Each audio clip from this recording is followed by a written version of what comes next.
tonight. If we have not met before, my name is Sydney Kraviak, and I'm the Program and Outreach Coordinator at the library. I help plan events for adults here. Just a few things before we get started. The library does close at 8 p.m. So once this program wraps up, if you have any questions for Dr. McCabe, or if you need to find any books or grab holds or anything, we ask that you do so and leave yourself time to be able to get out of here at 8 p.m. Additionally, I wanted to share a few things with you guys about upcoming programs.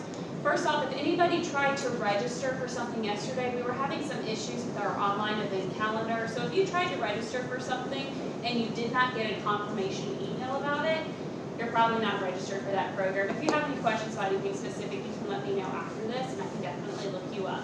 Otherwise, if you're not sure, you can always try to register yourself again. And then if you accidentally register yourself twice, we'll remove the extra one of you. So there's no problems there. In September, we are bringing back Read Local, Eat Local for the 4th year. So if you've been to the library in the last 6 years, you might have seen it. So we had it in 2018, 2019, 2022, and then now in 2023. It's a local author and illustrator festival, so we will have 22 local authors, and they'll have 106 books here between them, and they'll be for sale for anyone that wants them. And we'll have 3 local food trucks. So that'll be set up outside the library, and that is September 9th. And we'll be plastering it everywhere. You won't be able to miss it. Just wanted to plant that right now. And that's all I have. So thanks for joining us this evening. This is medication safety with a focus on vitamins and supplements. And this is Dr. Frank McCabe. He is a pharmacy consultant and is going to share some information with us. Thanks for coming tonight. Thanks, Cindy. Thanks so much for everybody joining tonight. Give me applause at the end.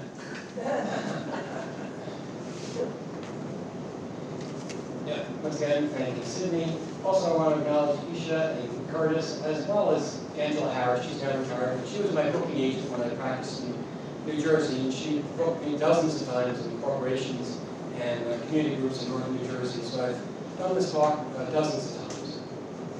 The opinions are of the presenter, not of any employer or any organization.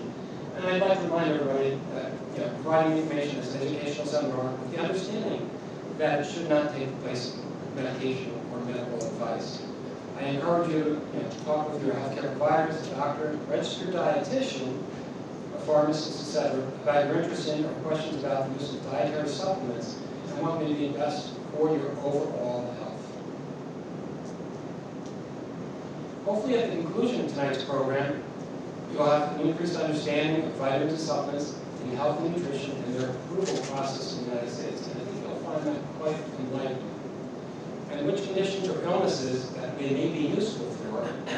And I hope that you can apply the knowledge for the benefit of your own lives as well as family and friends.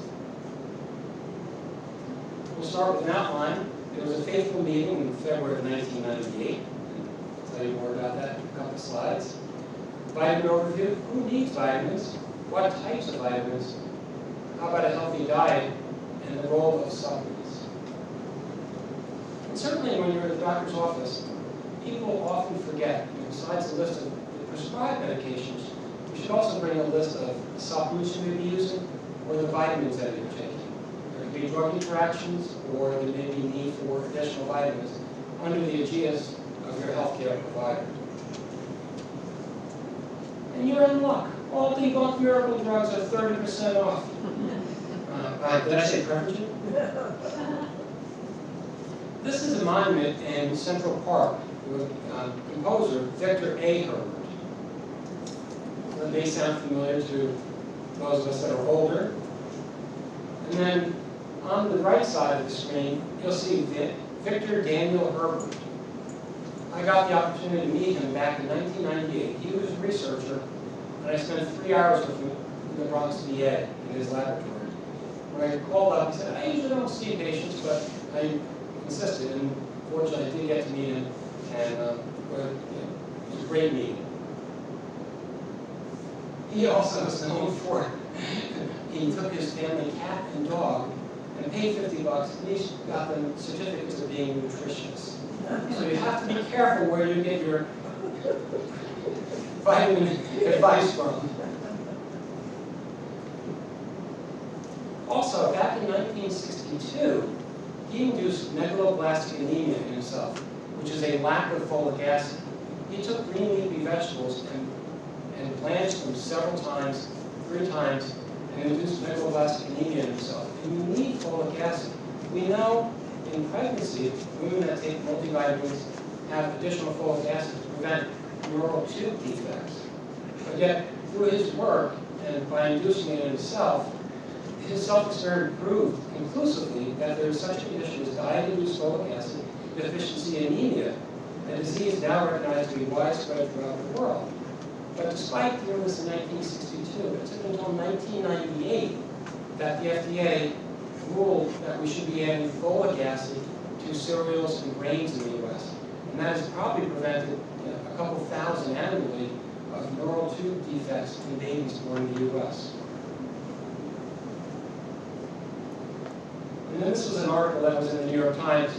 He went to Ellis Island to see about his forebears that came, and he saw this big book, Alternative Medicine, the Definitive Guide, for $59.95, and he raised the ruckus. Well, apparently the Park Service was not too happy, but they did remove the book, because he was always rallying against alternative medicine and quackery. There's a disease called hereditary hemochromatosis. It is one of the most common genetic disorders in the United States, about 1 million people. It most often affects people of Northern European descent, like this Irish boy. Hereditary hemochromatosis is a disorder that causes the body to absorb too much iron. And like anything, it's the Goldilocks phenomenon. You need just the right amount. And because humans cannot excrete iron or excess iron, iron overload can eventually damage tissues and organs.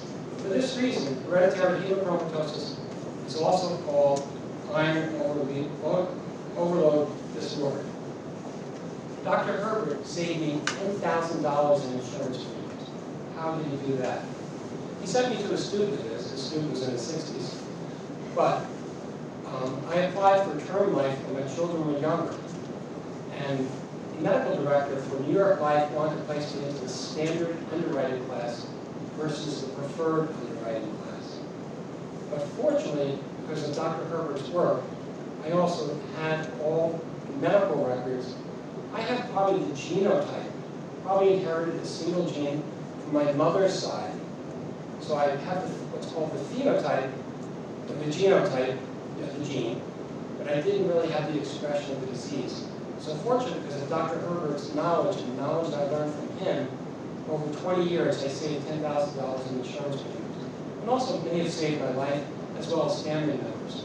There were cousins on my mother's side that had the way you treat this disease is to be phlebotomized. So, Dr. Herbert has always been a hero in my book. What a great person. And then I developed a passion to communicate the safe use of vitamins and supplements because of this. I worked in pharmaceutical sales for a period of time for a company called Glaxo. When they entered the United States, they bought Fort Myers Labs. And as a company benefit, we got vitamins free of charge. Great. Except the fact that Joe Mignolo, who is the occupational physician, they, through blood work, said, you probably have iron overload. But vitamins have nothing to do with it. Unfortunately, Joe Mignolo was very smart and well-trained. It absolutely did. Because as a male, you only kick off about 1 milligram per day. So somebody like me with the genotype for the disease of hemochromatosis, I'm potentially at risk. So I don't take any multivitamins with iron. I watch red meat, which is a good thing to do anyway. So, here we are. There's a lot of stuff we've learned from that period back in the 90s to now.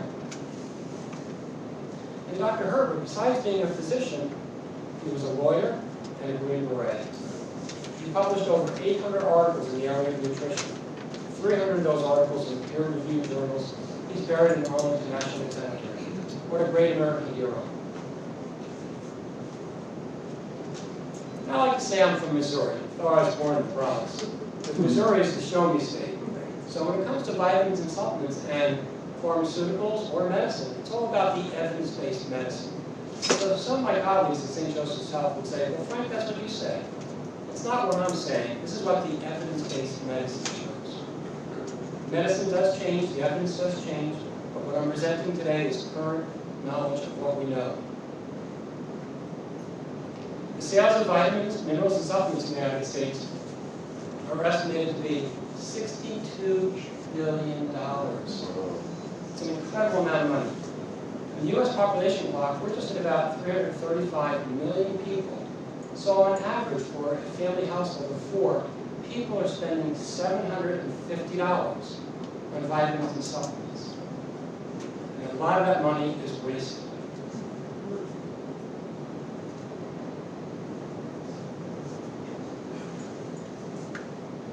So are they safe? Don't really know. Very little, if any, regulatory oversight in the United States. Unlike prescription drugs, vitamins, minerals, botanicals, and other dietary supplements don't need to be approved by the FDA as safe and effective in order to be sold. The FDA does not review supplements for effectiveness as it does for over-the-counter and prescription medications. Even though many people take supplements because they want to improve their health, the FDA doesn't regulate them as medications, but instead as foods under the Dietary Supplement, Health, and Education Act of 1994. And who do we have to thank for that? Anybody hear of Orrin Hatch? A senator from Utah. He actually passed away last year, but it was him and his colleagues, and you'll see on the right side, there's an op-ed piece from the New York Times. It was really the 1993 Snake Oil Protection Act. It's unfortunate that from then, we've gone from maybe millions of dollars in sales to billions of dollars in sales, and lots of false claims that people are selling these in all kinds of situations that they're not appropriate. What's interesting is that Orrin Hatch was born in Homestead Park, Pennsylvania, near Pittsburgh. So he was a native. This is interesting. There's Salt Lake City, in Utah, where Orrin Hatch was a senator. It was known as the Silicon Valley of vitamin and supplement manufacturers. Senator Hatch was the chief author of the federal law enacted 29 years ago. So basically 30 years ago, we had to put up with this. And the industry has grown to $50, $60 billion. Exempting them from federal reviews of safety or effectiveness before they go to market. You'll see on the right, there's that bottle of juice, mangosteen fruit. I don't know what that is, but that's correct. They sell it for $40 a bottle plus shipping. So vitamins. There are only 13 vitamins. You might see something on the web or something on the overnight news that there's more vitamins, but there are only 13 vitamins. They're essential for body functions, and there's water soluble versus fat soluble. Fat soluble being A, D, E, and K. Water soluble being the B vitamins, thiamine, riboflavin, niacin, pantothenic acid, biotin, vitamin B6, vitamin B12, folate or folic acid, and vitamin C. So where do we get our vitamins? Vitamins cannot be made by our bodies except for vitamin D. But that's challenging now with rates of skin cancer, and we all should be applying sunscreen when we go out in the sun, so we may not be getting enough. And the sources, diet is the most important source to get your vitamins. Unlike what you see on TV or on the web or mailings or purchase a copy of the Globe at the checkout stand at the grocery store, you cannot make up for a bad diet by taking supplements. We don't know all the phytochemicals and nutrients that are in natural foods. When I say natural, loosely, don't forget poison ivy is natural as well. Anybody familiar with PreserVision or eye caps for age-related macular degeneration? One of the ingredients, one of the things that are important in that is called lutein. Where do they get the lutein from?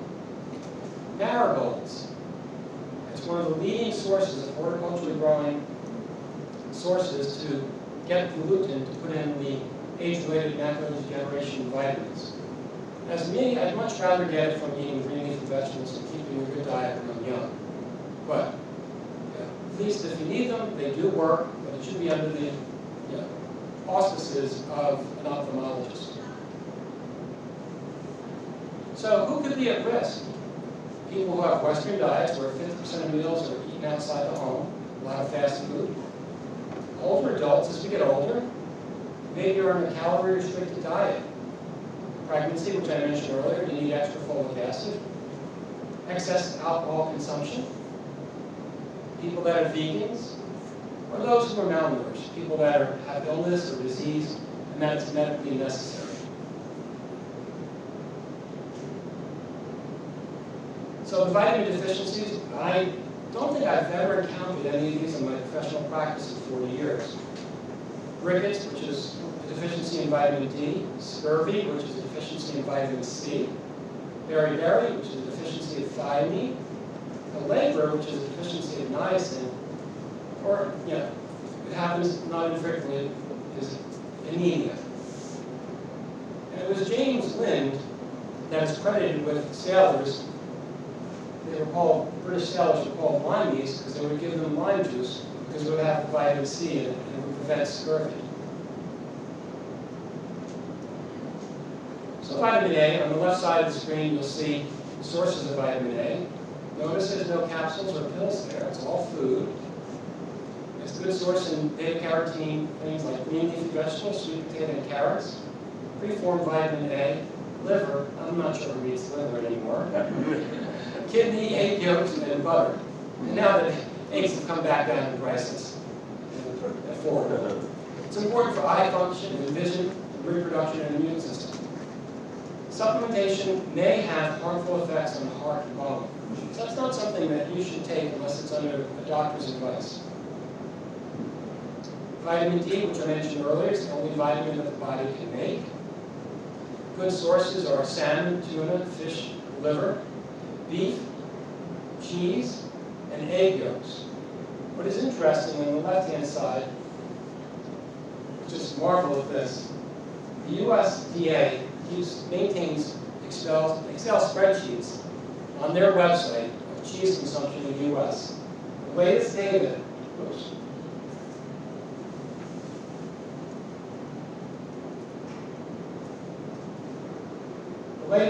is that 40 pounds of cheese is consumed annually for every man and woman and child in the United States.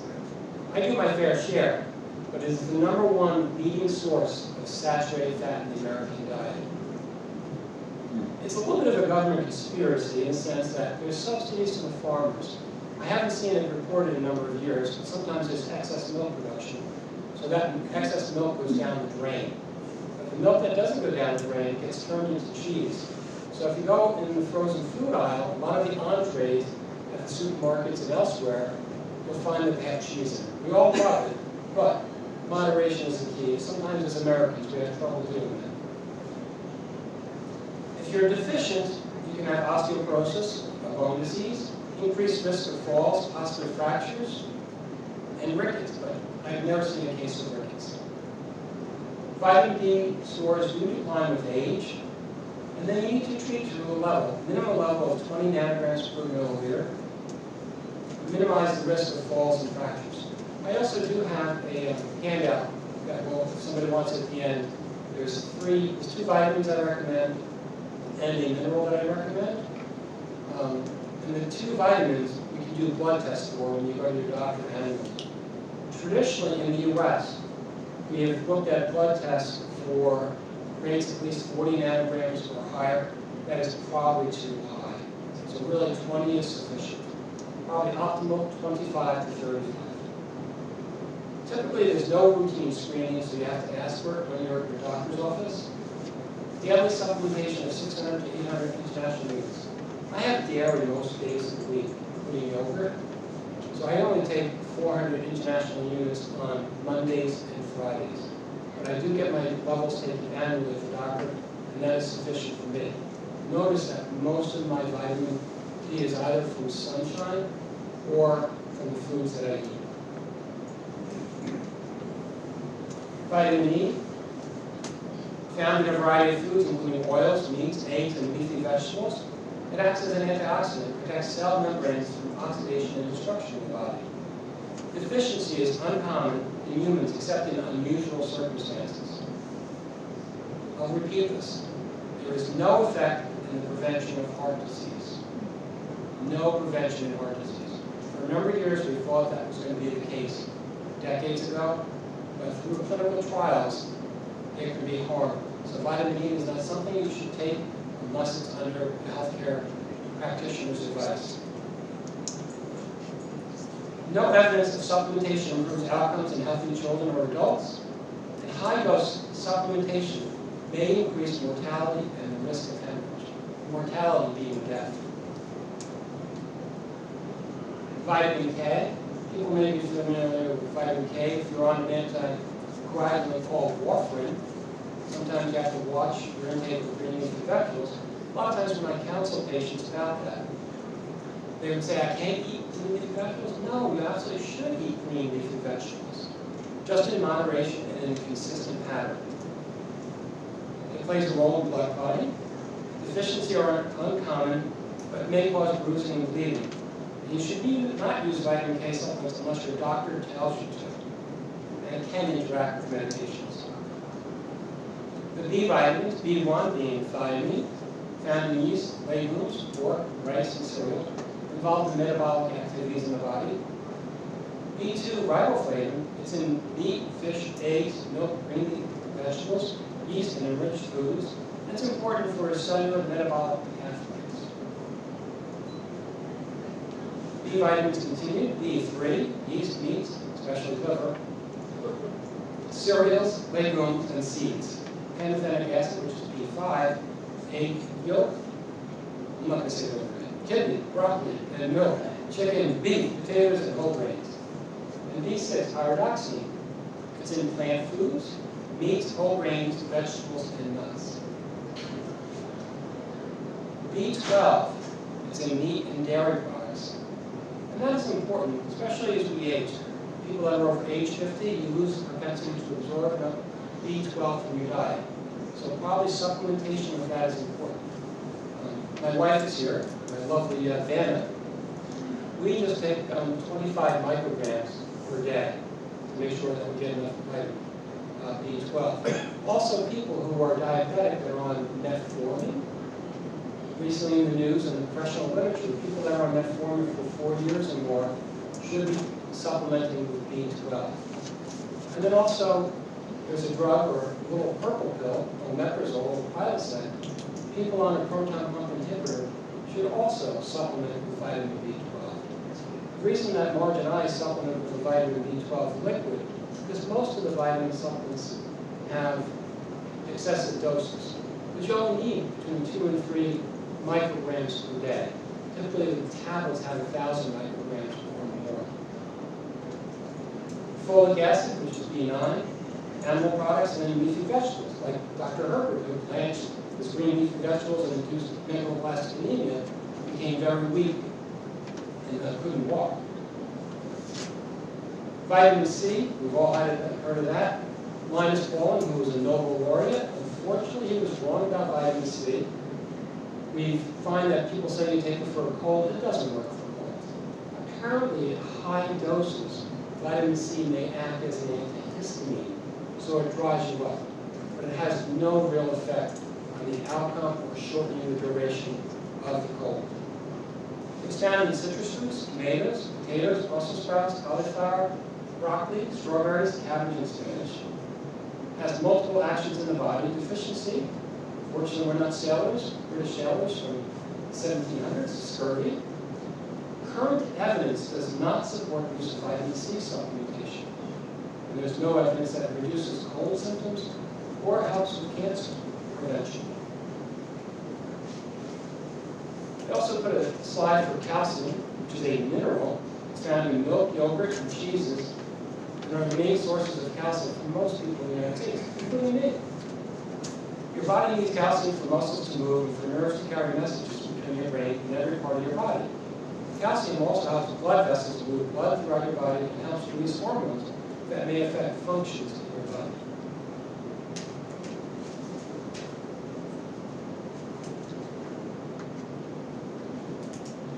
Calcium deficiency can reduce bone strength and lead to osteoporosis. And supplements are readily available in many forms. I have it in small print there, but While many plant-based milk alternatives have the word milk in their name, the nutritional content can vary between the products, and many of them don't have the same amount of calcium and vitamin D as other nutrients as milk. And I've got that quote from the FDA's website. So if people want to use it, that's fine. You need to take into account that you're probably not getting the nutrition that you need. And sometimes people are lactose intolerant. Sure, they have to use the plant alternative milks, but they should be aware that is it fortified with D or is it fortified with calcium to make sure they're getting enough in their diet.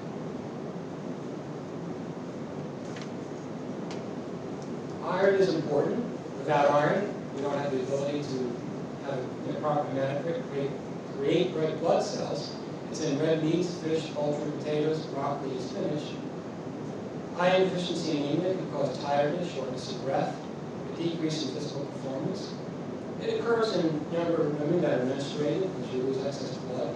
Sometimes as we age, or people that have a GI disorder, sometimes you get intestinal bleeds, and this happens slowly, so people's hematocrit or hemoglobin falls, and people become very weak, because you don't have the ability to transport oxygen. And then iron you really should only take under a physician's recommendation. And excess doses can certainly cause toxicity. Fortified foods in the U.S. include fluid milk, yogurts, calcium-fortified fruit juices, and soy milk. Iodine, salt is fortified with iodine. Folic acid, we now know as of 1998 that the FDA is requiring it to be in flour, pasta, rice, ready-to-eat cereals. And iron, it's in some ready-to-eat and cooked cereals. Multivitamins, which we're all familiar with. Combination of vitamins and minerals. It helps you get the recommended amount if needed. But unfortunately, in the United States, a lot of times people say, if one's good, I'm going to take two. If two's good, I'm going to take three. And that's really not the case. Sometimes it can be ineffective or harmful. There was an evidence-based medicine, the Iowa Women's Health Study, which I have a slide I'll present that in a moment. And it's not a replacement for a well-balanced diet. And if one is going to buy supplements, you really should buy them that have the USP label, the United States Pharmacopoeia. The manufacturers submit them for dissolution testing and ingredient testing, so you're assured of what you're getting. I do joke with people, practically you can make some of the stuff in your bathtub. So you really don't know what you're getting unless somebody is watching what's actually in there. I also subscribe to something called consumerlabs.com. It's about $50 a year, but they do testing of vitamins, supplements, and other things.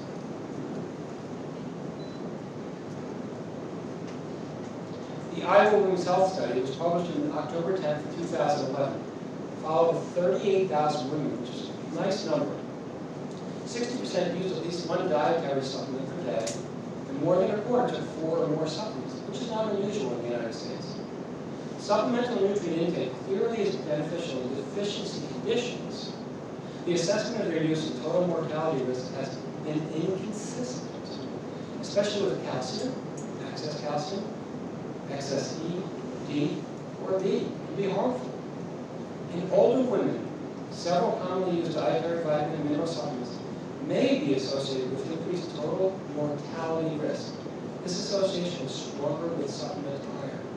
So what that means, middle-aged women taking multivitamins with iron had higher rates of death. Not good. So these things, you think that they're innocuous. So if you take one, I'll take two, I'll take three. That's not good. So it's surprisingly easy to have the required daily allowance through food and supplements to exceed the upper limits. And that's where harm comes in. So people think, oh, antioxidants. I need more antioxidants. But oxidation is an important process in your body. So by taking excess antioxidants or other vitamins like D, iron, cause harm. The United States Preventive Services Task Force concludes that the evidence is insufficient to assess the balance and benefits and harms of multivitamins in single or paired nutrient supplements, except beta-carotene and vitamin E, which we know are harmful, for the prevention of cardiovascular disease or cancer. They also recommend against the use of beta-carotene or vitamin E supplements for the prevention of cardiovascular disease or cancer.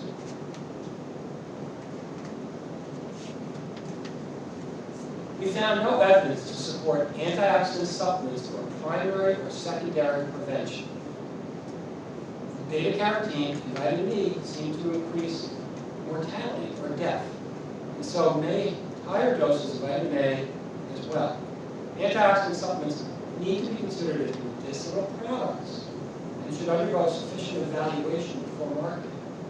That doesn't happen. Thanks a lot, Lauren Hatch.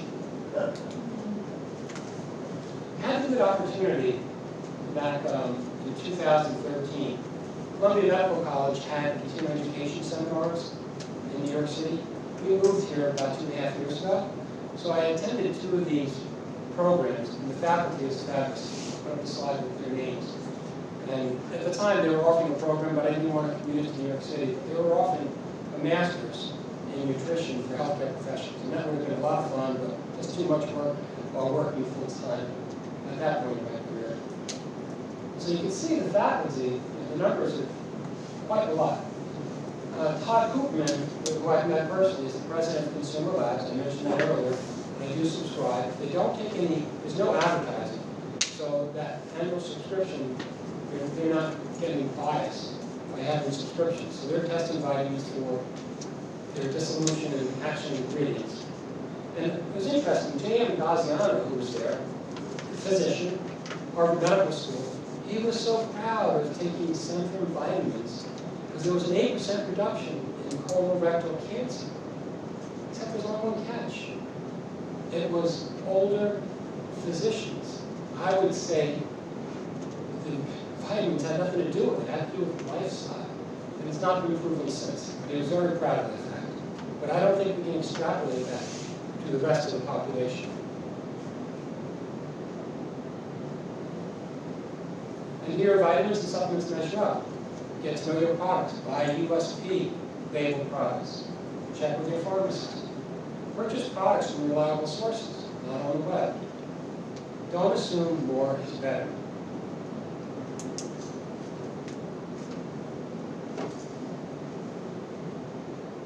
Be aware of certain products, and I'll be showing you a little more about that momentarily. See a doctor when necessary, but also bring that list of supplements or vitamins that you're taking when you go to your doctor. Inform your healthcare providers. This was just in the news back in May in the Washington Post. What's interesting, over the years, I do subscribe to the Washington Post, New York Times, and the Wall Street Journal. So I'm always interested in the health journals, but they've all kind of been moving. Who used to be at the Tara Parker Pope used to be at the Wall Street Journal, then she was at the New York Times, now she's at the Washington Post. So I have to follow them around. You get to know their bylines. And certainly when I was actively practicing, like at St. Joseph's Health in Newark, New Jersey, it was nice. I was behind the firewall.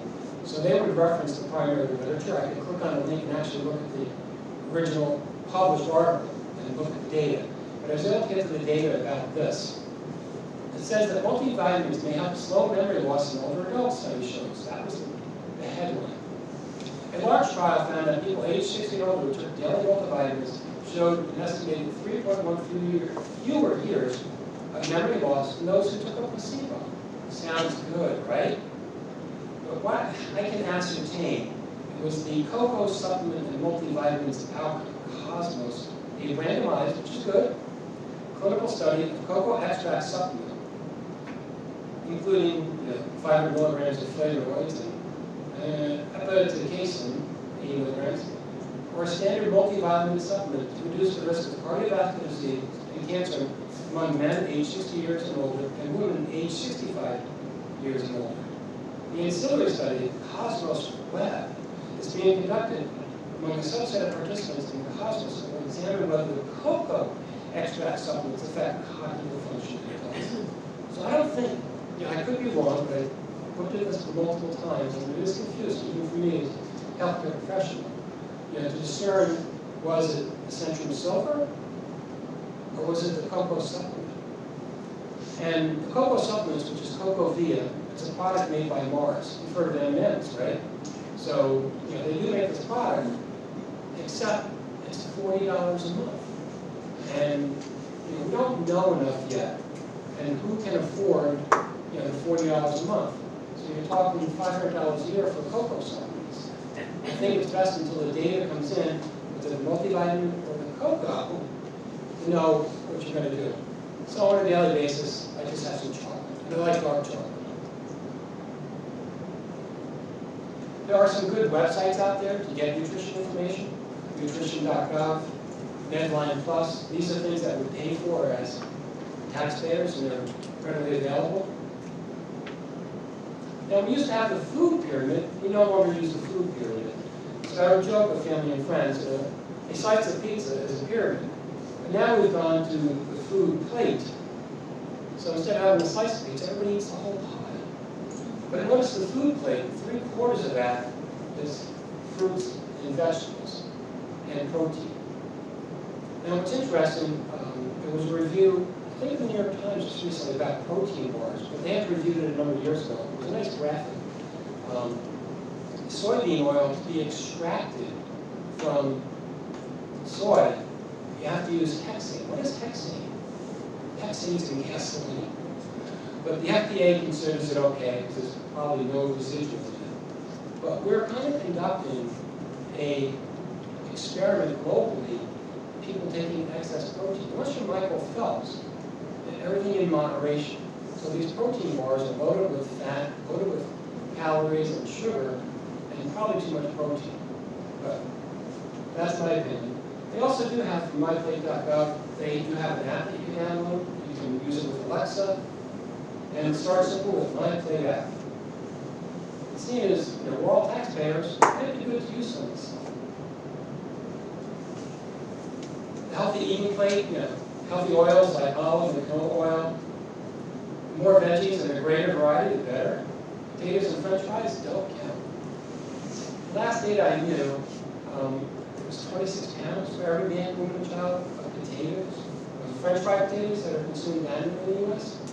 We don't eat apple that often, but a lot of times that's a side. If you get a turkey burger or whatever, I always tell them, wait a second, don't put it in front of me, I'm going to eat it. So I always try and opt for a vegetable. Drink water, tea, or coffee with little or no sugar. Eat a variety of whole grains like whole wheat bread, brown rice, and limit refined grains like white rice and white bread. My Asian colleagues at St. Joe's didn't like that. But also, we now know that rice picks up arsenic from the soil. So knowing what I know today, I wouldn't feed my children who were 26 and 29 infant cereal, rice cereal. I wouldn't feed them rice cereal because the arsenic that's in it.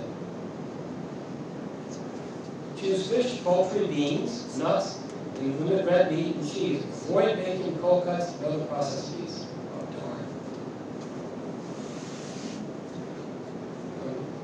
My neighbor Al and Sandy are here. I was talking with them earlier. We were talking about nuts. Following 76,000 women, nearly 43,000 men, it was published in the New England Journal of Medicine in 2013. Nutrient-dense foods that are rich in fatty acids, fiber, vitamins, minerals, bioactive substances such as phenolic antioxidants and phytosterols are nuts. About 1.5 ounces per day. As compared to those who don't eat nuts, those who ate 7 or more times per week had a 20% lower rate of death. There's no vitamin or supplement that's going to tell you that. So, Marge and I try to eat nuts every day. There was an inverse association that was observed for most major causes of death, including heart disease, cancer, and respiratory diseases. So those who ate nuts had lower rates of those diseases. The results were similar for peanuts. It's not a nut, but it's a legume. And tree nuts. Increased nut consumption was associated with less weight gain, reduced waist circumference, and decreased risk of obesity. And there were 30 years of follow-up in the study. That's pretty powerful. I came across an app, and I did download it. It's Open Food Facts. It's free. You can scan the barcode on your foods, And there's a NOVA scale, NOVA 1 through 4, with 4 being ultra-processed. We tried to move away from the term processed foods. There's so many things we eat are processed. It's really that we want to avoid the ultra-processed foods. And this is one app that can probably help you do that. Processed foods are making us sick. It's time for the FDA and the USDA to step in. About 680,000 Americans die each year from chronic food illnesses. That total is higher than our combat deaths in every war in American history combined. That's right. There are more deaths each year from our food than all combat deaths from the Revolutionary War to the wars in Afghanistan and Iraq. This was published in harvardpublichealth.org. And then there's also supplements besides your vitamins, things like workout boosters, energy drinks, male tiredness, synthetic testosterone. Here's a new one that I just learned this year. SARMs, selective androgen receptor modulators.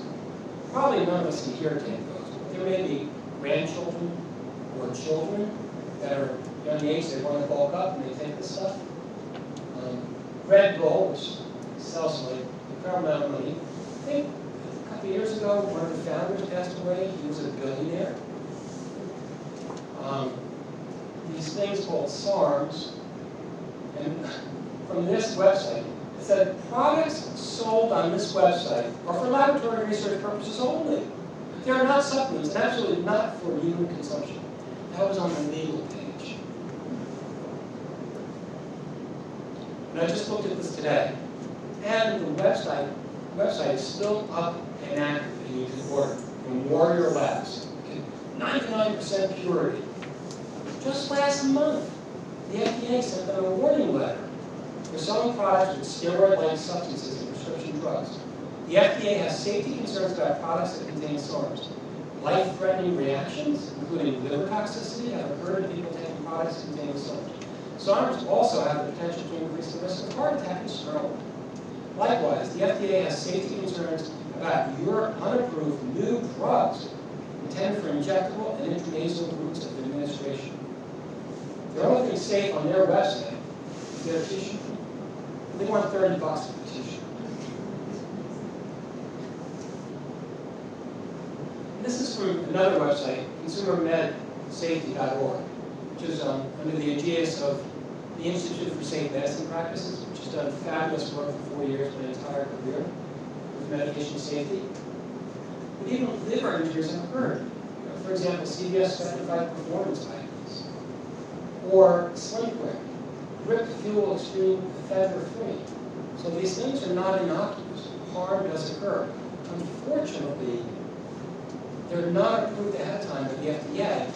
The FDA acts, like with that letter I just showed you from last month to Warrior, after the fact that the people are harmed.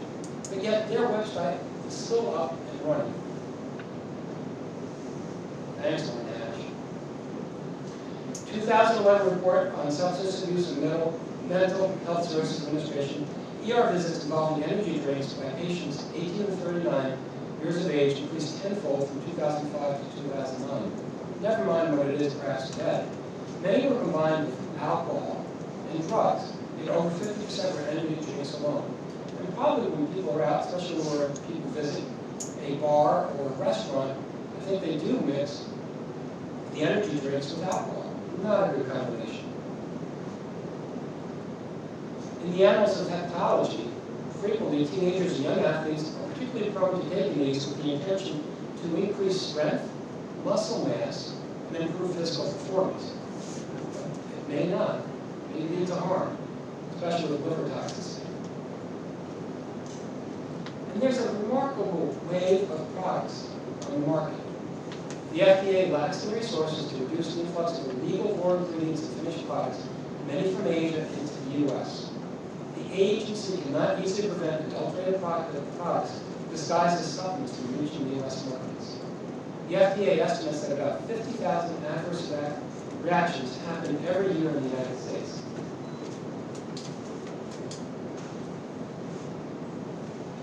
And this is just from the FDA website from last month. Artie Arjo King and sold at Walmart, it contained diclofenac, which is a non-steroidal anti-inflammatory drug, which it's available in other products. But if you're applying this, it can be absorbed systemically and cause harm. Just like if you're taking Motrin, which is ibuprofen, or you're taking lead, which is naproxen, those drugs can cause gastric erosions and cause intestinal bleeds. And as we age, taking the non-steroidal anti-inflammatory drugs can be harmful or cause problems with your kidney. So they really are best taken in short doses, perhaps under the advice of a physician.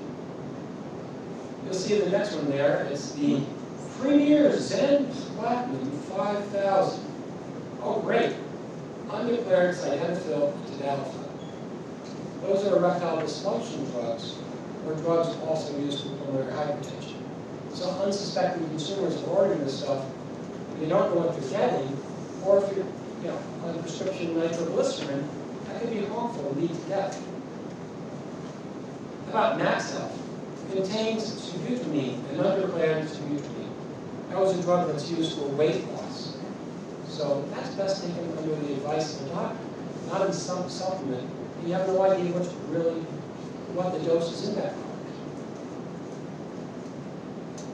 So supplements for sale. Many pharmacies sell them, but understand and use your advice. For example, the Rite Aid Wellness Master. They just need to have a GED. Plus 1 year of experience in the retail or healthcare industry, with experience in vitamin or OTC medicine, or equivalent combination of education and experience. A recent Consumer Reports analysis of popular vitamins and supplements show that many are promoted for bodybuilding, sexual dysfunction, or weight loss that contain unidentified prescription drugs. This is from Consumer Reports in 2013. In my previous slide, that was just from the FDA website last month. This is still going on 10 years later. Energy drinks. Expected to reach more than $18.9 billion. Basically, $20 billion this stuff is sold annually. More than we spend on iced tea or sport beverages like Gatorade. And yet, few human studies have been done. People consume the stuff left and right. Tried to discourage my children from doing it. I hope they didn't. I know they did on occasion, but hopefully not routinely. Here's some other products. 5 Hour Energy. Look at how much caffeine is in it. It's 215 milligrams. Monster Energy. Red Bull, 160. Rockstar Energy. I think there's some additional products on the market that have even higher levels of this. Young children, young teenagers have had cardiac arrest from too much caffeine. Here's an interesting product, Jack 3D. It was part of my presentation for the last 10 years. I researched it, and they're still selling it. But see, the new version has DMHA instead of DMAA. So they reformulated, yet the FDA still considers it to be a substance that does not meet statutory definition of a dietary ingredient and is unsafe food additive. Accordingly, we consider dietary supplements containing DMHA to be adulterated under the Federal Food, Drug, and Cosmetics Act. And I just looked at this last month. And that product is still for sale. Is the seller to blame? For example, Michael Lee Spalding, who was a 22-year-old Army brat, collapsed while running the formation for about 10 minutes. He went into cardiac arrest and died later that day on June 1st, 2011. He was using Jack 3D. In another case, in December of 2010, a 21-year-old New Zealand man ingested 2 capsules of DMAA, which now probably DMHA, with caffeine and alcohol, and subsequently suffered a cerebral hemorrhage. And the FDA does send out warning letters, but they don't have enough resources to pull this stuff off the market or to shut the website down.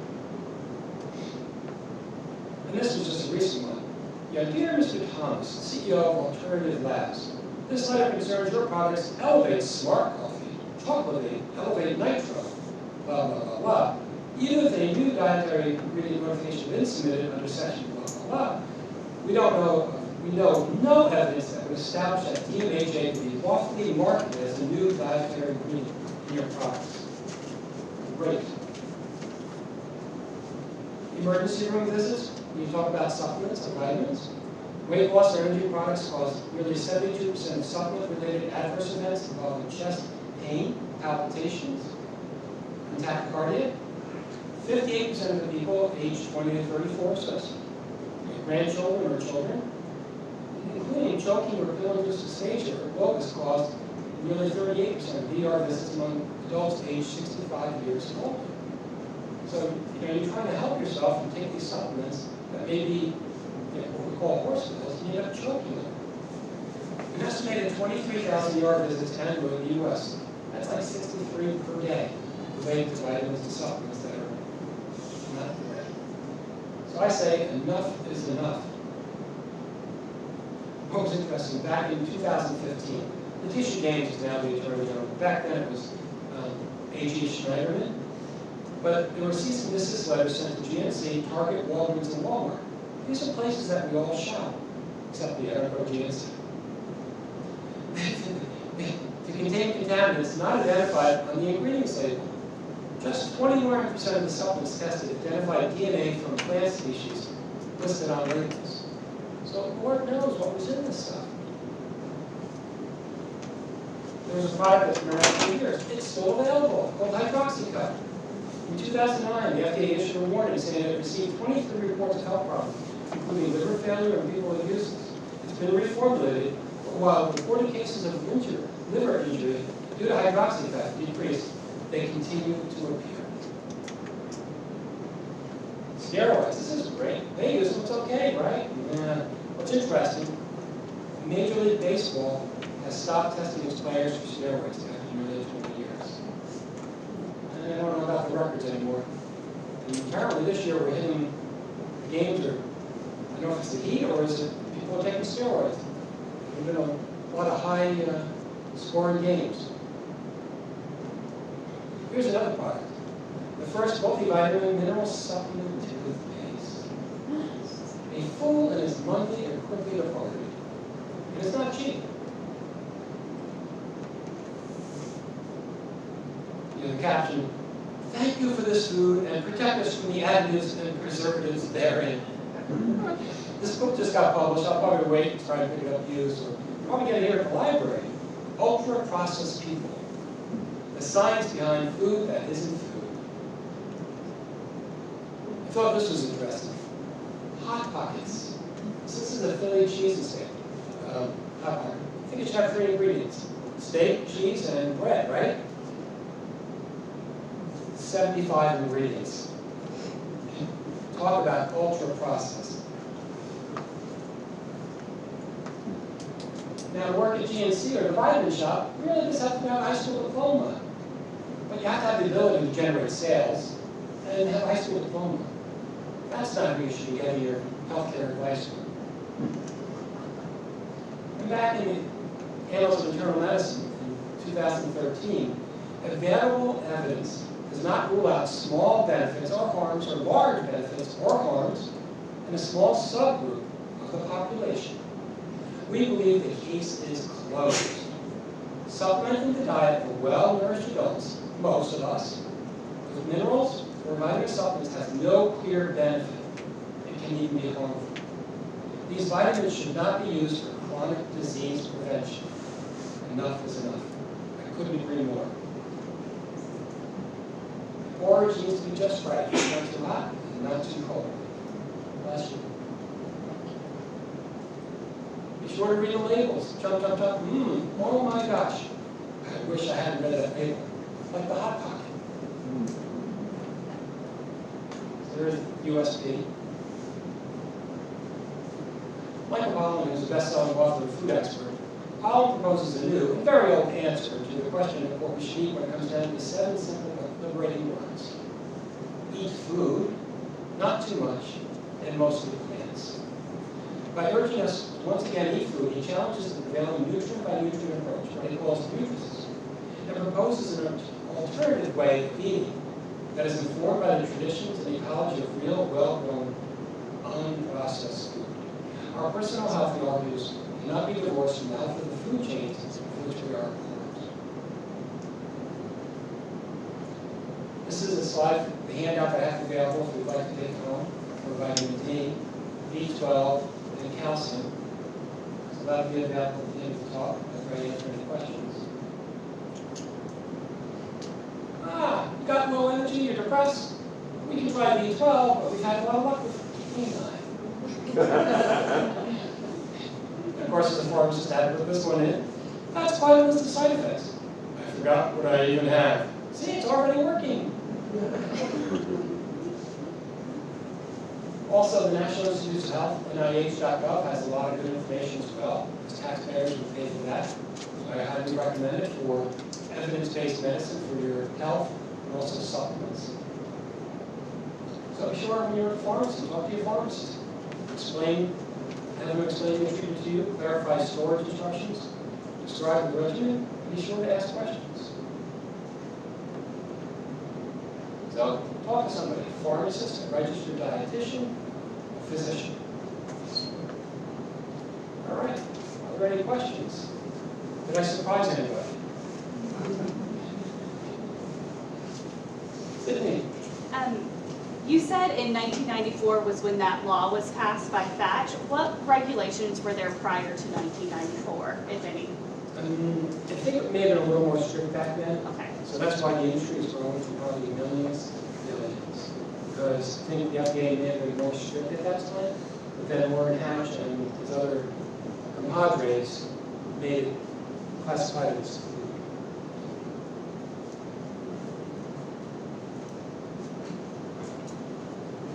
With the calcium, women who are prone to osteoporosis, what kind of calcium supplementation do you recommend? Typically, I recommend what is best digested. You shouldn't take more than 500 milligrams of elemental calcium per dose. So if your physician is recommending that you take 1,000 or 1,200 milligrams per day, you need to break that up. I think a lot of people find that calcium citrate is easier to take. Typically, that requires more capsules or tablets. It's not as, like Oscal is a different form of calcium. But you usually should take it with a meal, and also make sure you're getting sufficient amount of vitamin D. The best way to do that is through your diet, and also have that checked annually. We know that people taking excess calcium there's higher rates of death. So it's got to be right in that sweet spot, like in my slide where once you exceed that upper limit, harm can occur.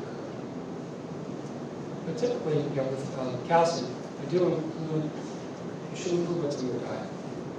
So you may be getting sufficient amount of calcium through your diet.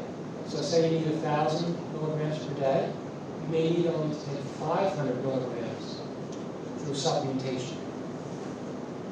Because if you're taking, if you're taking 1,000 milligrams through supplements, and you're getting another 500 milligrams in your diet, that's probably not good.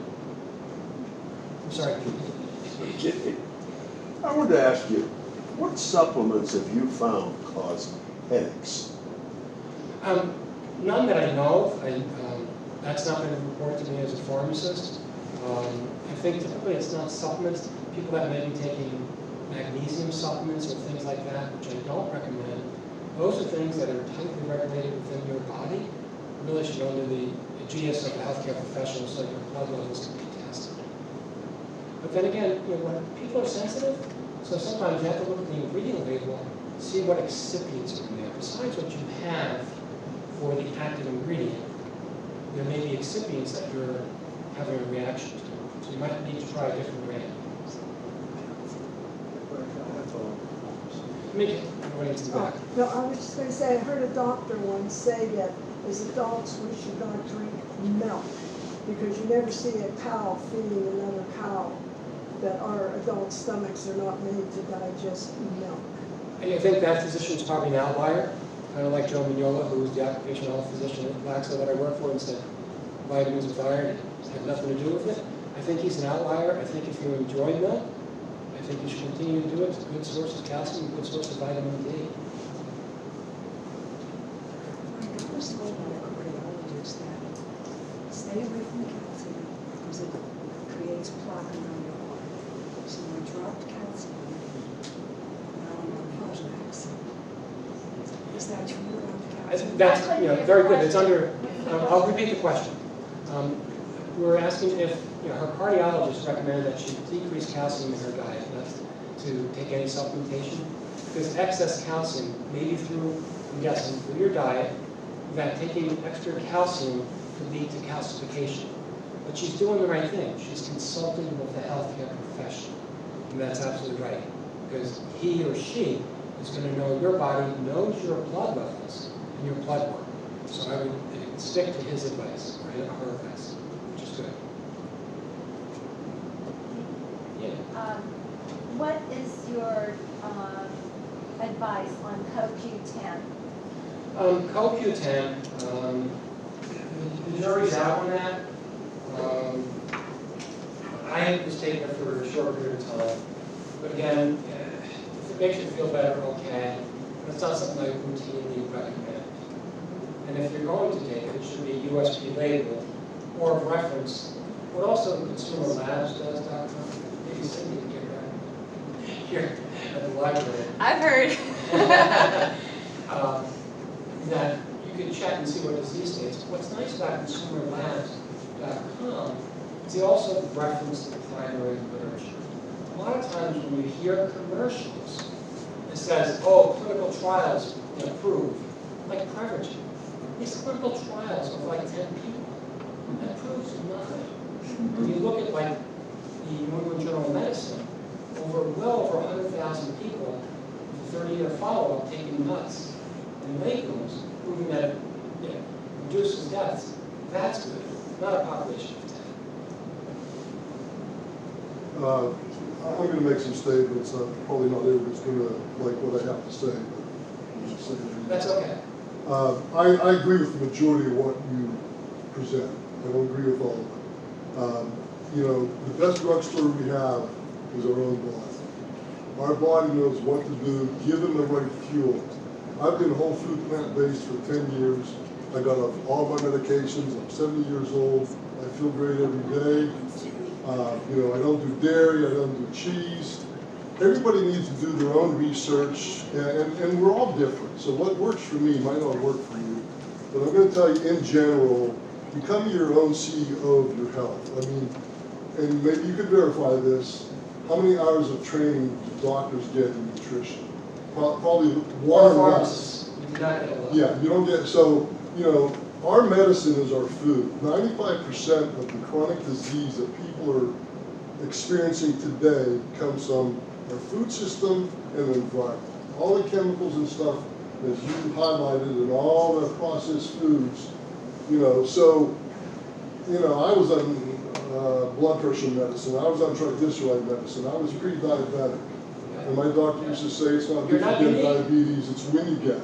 Well, that would piss me off, but when I made the changes, when I became whole food plant-based, all that stuff went away. My wife, when we lived in Harrisburg, and she had lupus conditions, and we were going to Johns Hopkins. We were seeing probably the top lupus doctor in the country down at Hopkins. And a lot of what they told her, she did the opposite. But when she also went plant-based, she quit going to Hopkins and all the stuff she was experiencing. Wow. But I agree with you. The intent of what you're doing is the right thing to do. I wish more people in the U.S. would do that. But it's so hard to avoid processed foods. Or they, believe it or not, only 50% of prescribed medications taken is prescribed in the U.S. It's costing us billions of dollars in healthcare dollars because people put their faith in the stuff that's advertised. Well, and I'll say this, the FDA, you can go on any of these government websites, they're going to tell you a plant-based diet solves a lot of stuff. The problem is, a lot of these CDC, FDA, National Institute of Health, a lot of the employees, not a lot of employees, but people that are on the boards, they flip from the pharmaceutical and the dairy industry Yes, and the they industry. do. They go back and forth. So, they're creating their own interest. So the information, like all during COVID, if they would have just put out, keep your immune system up to fight off the virus, a lot of people could have been, safe. I agree with you. And then one additional note, when I presented lectures in New Jersey, the local food store called ShopRite. They employ registered dietitians. So I saw an article in the Pittsburgh Post-Gazette. And believe it or not, there's an organization or company, it's called Case Specific Nutrition. I'm not showing for them, but Lisa is in Mount Lebanon, and they do take insurance. So the best place to get advice is from somebody that's educated about this. That, you know, people that are vegans may not be getting enough supplements or a plant-based diet, unless you're educated and knowledgeable enough. You know, so sometimes you do have to refer to. And I do take the B12, but you know, a lot of people don't realize you're not getting B12 from the animal. You're getting it from the plants. The cows eat the grass. The B12 is in the grass. So you're not getting B12 from the cow. You're getting from, and our soil is so depleted from all the chemicals, the B12 doesn't exist anymore, and that's why everybody, especially vegans, have to take B12. Those are already finished.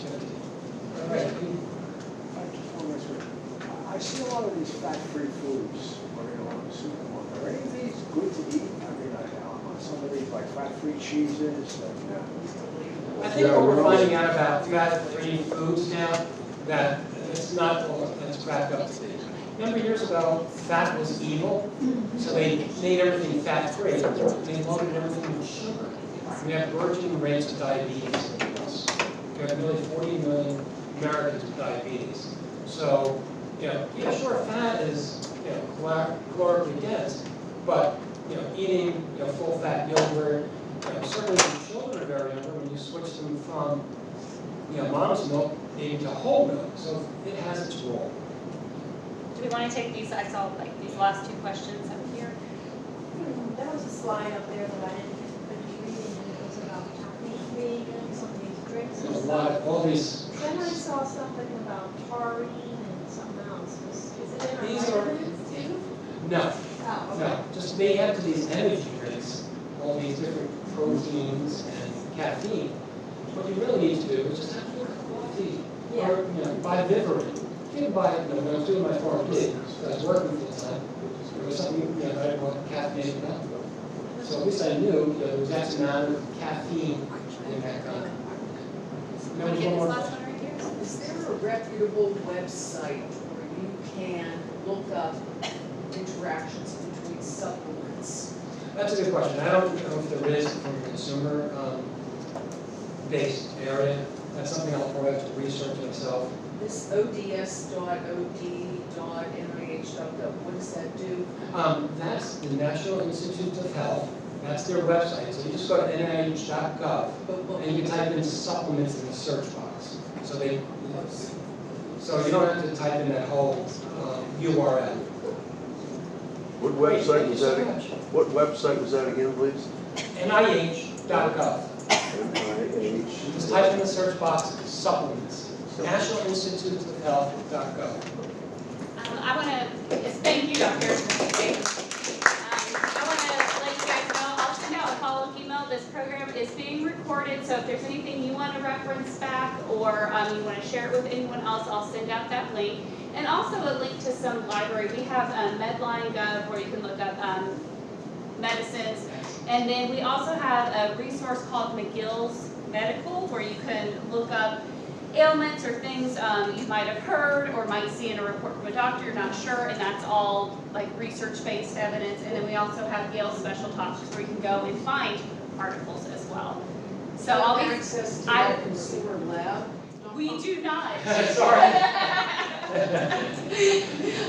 We have to. I don't know what a subscription is. Yeah, because an individual's subscription versus getting one for an institution, those are not in the same dollar brackets. So that's something we'll have to explore as we move into our next round of evaluating e-resources.